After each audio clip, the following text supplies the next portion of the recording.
नमस्कार मित्रों, आप सभी का लॉजिकल सनातन ज्ञान चैनल में स्वागत है।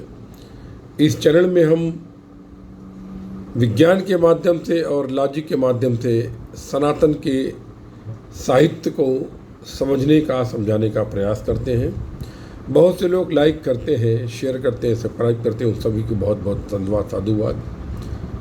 क्योंकि जो आप सहायक है मेरे उद्देश्य को पूरा करने में। मेरे जीवन का एकमात्र उद्देश्य भी ये है कि मैं सनातन की जितनी भी सांसें बाकी हैं, सनातन की सेवा कर सकूं, सनातन की गहराई को लोगों तक पहुंचा सकूं और हिंदुत्व की वास्तविक परिभाषा जगत में पेश कर सकूं।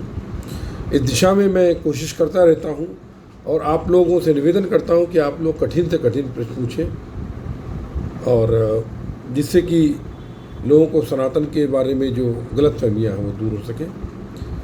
इसी संदर्भ में मुझे सुश्री संतोष भाटिया, ये बहन है हरियाणा की, इन्होंने प्रश्न किया है और इन्होंने 3 क्लिप एक साथ भेज दी है। अच्छा, मेरे साथ समस्या क्या होती है कि मैं भूल जाता हूँ। लगातार 3-4 प्रश्न एक एक करके पूछे आदमी, तो देखो इन्होंने 3 क्लिप भेजे हैं तो इनको मैं 2 भागों में बताऊंगा। क्योंकि हम जो उत्तर देते हैं उसमें मेरा जो अधिकतर अपने अनुभव के उत्तर देता हूं और वो स्पॉन्टेनियस आते हैं अंदर से। मैं तैयारी नहीं कर पाता हूं, ना तैयारी करता हूं, अंदर से जो निकलता है ईश्वर की लीला से वो उत्तर दे देता हूं। लीजिए इनका प्रश्न सुनिए। सपने में तो भोले बाबा मुझे कई बार दर्शन दे चुके हैं, हनुमान भी बहुत साक्षात दर्शन दे चुके हैं, शिवलिंग भी कई बार दर्शन कर चुकी हूँ, माँ गौरा का भी दर्शन बहुत बार कर चुकी हूँ। हर हर महादेव। मैं ओम गौरी शंकराय नमः का अब पाठ शुरू किया है। आपने कहा है ना मंत्र शुरू करो, तो मैं यही मंत्र शुरू करा है।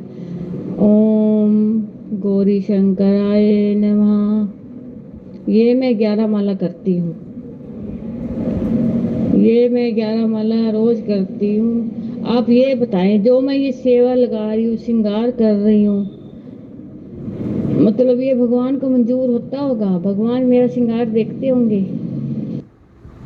So cute, so cute. बहन जी, सबसे पहले आपको साधुवाद और दमन करता हूँ।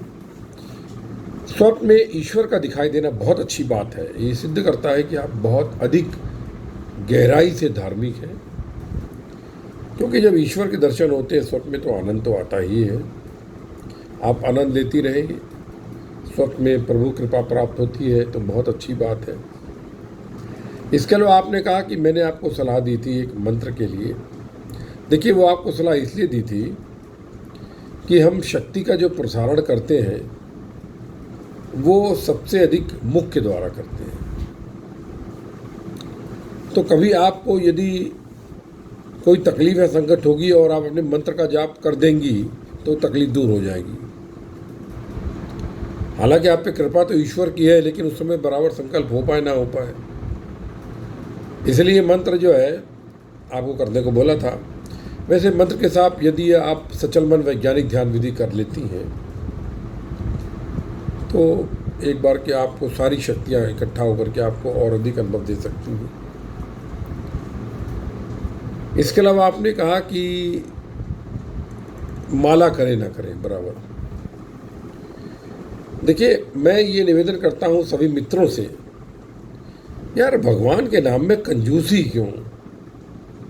यदि आपको सकाम अनुष्ठान करना है, सकाम जाप करना है तो माला गिन के करिए। समय नहीं है तो गिन के करिए, भाई ऑफिस जाना है, निश्चित हम 6 माला करेंगे, 11 माला करेंगे। लेकिन यदि आप घर में हैं, आपको समय है तो माला क्यों? ईश्वर का नाम तो हमें क्विंटलों में लेना चाहिए, हमें हर समय लेना चाहिए, उसका स्मरण हमें हर समय करना चाहिए। माला करो ना करो, उसके भाव में रहो सदैव। ईश्वर तुम्हारा भाव देखता है, तुम्हारी माला की गिनतियां नहीं देखता है। माला तो हम अपने लिए करते ही तो वाहिक है, छूट जाएगा भाई। जहाँ तक मैं तो मुझे करना होता है, अगर गिनना कभी तो उंगली भी गिन लेता हूँ। माला तो पता नहीं कब से ही छूट चुकी है, बहुत माला है, रखी हुई है, लेकिन माला छूट चुकी है। माला मुझे बनियागिरी लगती है कि तुम गिन रहे हो, ईश्वर का नाम गिनो नहीं। जितना लो उतना कम है, जितना लो उतना कम। श्वास श्वास पर हरि बजे, वृथा श्वास न खोए, का जाने नित श्वास का आवन हो जाए। हर सांस पर तेरा नाम लूं, हर आस पे तेरा नाम लूं, बस यही कृपा कर दे गुरु। प्रभु को, गुरु को सदैव स्मरण करो, सदैव स्मरण करो। उससे ये फायदा होगा कि मेरे मन में बकवास नहीं आएगी, विकार नहीं आएगी। विकारों को रोकने का एकमात्र तरीका है कि सदैव अपने प्रभु का मंत्र जप करते रहो। मतलब अगर जब मंत्र जब परिपक्व हो जाएगा तो मंत्र बंद हो जाएगा, सिर्फ उसका चिंतन होगा। एक शब्द बोलोगे तुम राम या कृष्ण या कुछ, मंत्र किसी का भी करो उसी को लग जाएगा वो। इसलिए मंत्र जब आप गिनिए नहीं, कृपया, आपके पास समय है, आप 1 घंटा 2 घंटा कीजिए। ऐसा करके बोलिए कि मैं 1 घंटा करूँगा। माला वाला तो मेरी समझ में नहीं आता है, ये सकाम भक्ति अनुष्ठान के लिए। तीसरी बात आपने कही कि आप जो श्रृंगार करती हैं देव का देखिए, सर्व खलमिदं ब्रह्म वेद महावाक्य है, जिसको कि हालांकि 4 महावाक्य है, ये सारा वाक्य है भगवान सुखदेव ने दिया था, जिसको मैं संस्कृत में कहता हूँ सर्वत्र ब्रह्म सर्वस्व ब्रह्म। जब सर्वस्व ब्रह्म है, सर्वत्र ब्रह्म है, तो कौन किसको देख रहा है फिर भी जो श्रृंगार करने में, देव का श्रृंगार करने में हमको शांति मिलती है, हमारे अंदर भाव पैदा होता है। आपने श्रृंगार किया, अगर 1 घंटा लगा आपको, आधा घंटा लगा, तो उतनी देर आप प्रभु चिंतन में है, प्रभु के स्मरण कर रही, तभी श्रृंगार कर रही, प्रभु के सानिध्य में है आप, ये सोचिए। श्रृंगार करती रहे आप, कोई बुरी बात नहीं है। श्रृंगार करते समय मंत्र जप करते रहे अपना, आप अगर मन करे, नहीं तो प्रभु का चिंतन करते रहे, उसके रूप का चिंतन करते रहे, जो आपको सपने में दिखा है, जो ध्यान में दिखा है, वो तो सभी रूपों में है। और एक बात तो कभी कभी मैं खुद सोचता हूँ, जब सब तरफ ब्रह्म है, तुम भी ब्रह्म हो, हम भी ब्रह्म है, तो कौन किसको समझा रहा है अगर सूक्ष्म रूप में देखे तो सब टाइम पास कर रहे हैं, सब अपने मौत की तैयारी कर रहे हैं, किसकी मौत कितनी अच्छी हो सके है, इसी कोशिश में पूरा जगत लगा है। और इसी कोशिश से आध्यात्म का जन्म हुआ है कि गंगा जी का तट हो मेरा सांवरा, निकट हो जब प्राण तन से निकले। क्योंकि अंतिम एक सांस आनी है जो बाहर निकलेगी लेकिन अंदर नहीं आएगी, बस एक सांस। उस एक सांस की सारी तैयारियां हैं, और वो सांस कब निकलेगी मालूम नहीं है, लेकिन निकलेगी। क्योंकि सांस रोक के कभी मृत्यु नहीं होती है, सांस बाहर निकल के ही होती है। सांस के साथ ही वो शक्ति, वो ऊर्जा, वो एनर्जी, प्राण शक्ति निकल जाती है। जब एक सांस है मेरी, केवल एक सांस, बाहर गई वापस नहीं आई। अगर आप सूक्ष्म में देखें तो आप रोज मरते रोज जीते हैं। आप सोते हैं ना, इस जगत के लिए आप मर जाते हैं। कुछ ऐसे बदकिस्मत होते हैं जो सोते हैं पर जगते नहीं है, कोमा में चले जाते हैं। तो आप इस जगत के लिए रोज मरते रोज जीते हैं। लेकिन एक मरण ऐसा होता है जब जगत ही छूट जाएगा, और वो हमारा छूटना बहुत सुंदर तरीके से हो। जब हमें अंतिम सांस ले तो हमारे सामने प्रभु का स्मरण हो, हमारे सामने प्रभु की छवि हो, तो हमारी है नहीं, मौत भी आसान हो गई होगी, एक पहचान हो गई होगी, मौत भी आसान होगी। आसान मौत के लिए हर व्यक्ति, आपको लगता है इसकी ना ना ना ना, आप प्रतिक्षण नश्वर होते हैं, आपका शरीर नश्वर है, प्रतिक्षण आपका शरीर मर रहा है। 6 महीने में आपके शरीर में 10 to the 14 सेल्स जो हैं वो मर करके नए पैदा हो जाते हैं। हर सांस पे, हर सेकंड में सेल मर रहे हैं आप, हर परिवर्तनशील है, हर सेकंड पे आप बदल रहे हैं, आप महसूस नहीं कर पा रहे हैं।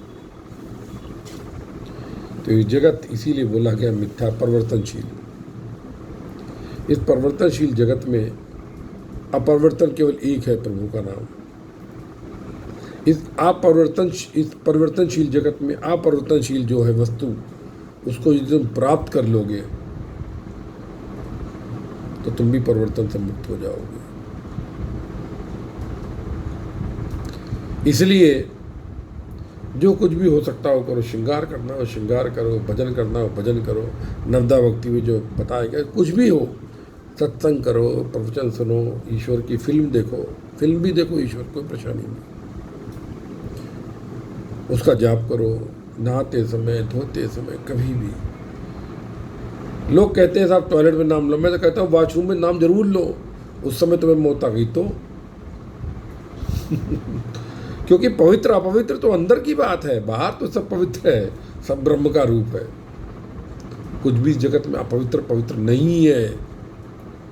ये रिलेटिव टर्म है, रिलेटिव, एक दूसरे के सापेक्ष। हमारे लिए जो पवित्र है दूसरे के लिए अपवित्र है, जो दूसरा के लिए आप मेरे लिए अपवित्र है दूसरे के लिए पवित्र है।